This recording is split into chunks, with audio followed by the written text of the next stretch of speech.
ஒரு நாளைக்கு ஒரு வேளை சாப்பாடு சாப்பிட்றவங்க யோகி அப்படின்னு சொல்லுவாங்க. ஒரு நாளைக்கு 2 வேளை சாப்பாடு சாப்பிட்றவங்க போகி, 3 வேளை சாப்பிட்றவங்க ரோகி, 4 வேளை சாப்பிட்றவங்க துரோகி. இதுதாங்க நம்ம இது வரைக்கும் கேட்டிருக்கோம். ஆனா டயபெட்டிஸுக்கு என்ன பண்ணும் தெரியுங்களா? 5 வேளையோ 6 வேளையோ சாப்பிடணுங்க. என்னடா இது 4 வேளை சாப்பிட்றவங்களே துரோகின்னு சொல்றாங்க. ஆனா நம்ம 5 வேளை 6 வேளை சாப்பிட சொல்றீங்களே அப்படின்னு நினைக்கிறீங்களா? இன்னைக்கு 21 டேஸ் டயபெட்டிஸ் சேலஞ்ச் வித் சுபால நம்ம 10th டேல இருக்கோம். இந்த 10th டேல நம்ம பார்க்கக்கூடிய விஷயம் என்ன அப்படின்னா, நம்ம ஸ்மால் மீல்ஸ் எடுக்கணும் அப்படிங்கிறது தான். அதாவது நம்ம எடுக்கிற உணவு 3 வேளை சாப்பிட்ற உணவை என்ன பண்ணணும்னா பிரித்து பிரித்து பிரித்து கொஞ்சம் கொஞ்சமாக ஸ்மால் மீல்ஸாக 6 வேளைக்கு எடுத்துக்கணுங்க.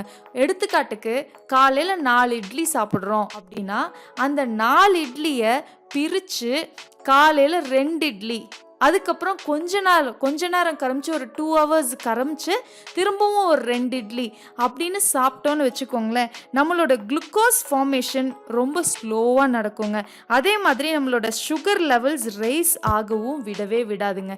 இதுதான் நம்ம டயபெட்டிஸில் ஸ்மால் மீல்ஸ் அப்படிங்கிறத ஃபாலோ பண்ணோம் அப்படின்னா இது ஒரு டெக்னிக்கு. இது கண்டிப்பாக நம்மளோட பிளட் சுகர் லெவல்ஸை நார்மலைஸாக வச்சுருக்கும். திடீர்னுட்டு ஹை பிளட் சுகரு அதிகமான சுகர் டம்பை கொடுக்காதுங்க. அதனால இதை நீங்கள் ட்ரை பண்ணி பாருங்க.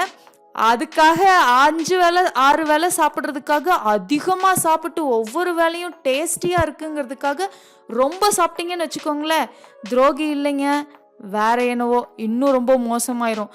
அதனால என்னன்னா very very small amount, small meals ஒரு வேளைக்கு சாப்பிட்றது அப்படின்ட்டு பிரித்து சாப்பிட்ற ஹேபிட்டுக்கு நம்ம கொண்டு வந்துட்டோம் அப்படின்னா டயபெட்டிஸை மேனேஜ் பண்ணுறது ரொம்ப ஈஸியாக இருக்கும். இதை ஃபாலோ பண்ணுவீங்கன்னு நம்புகிறேன். நன்றி.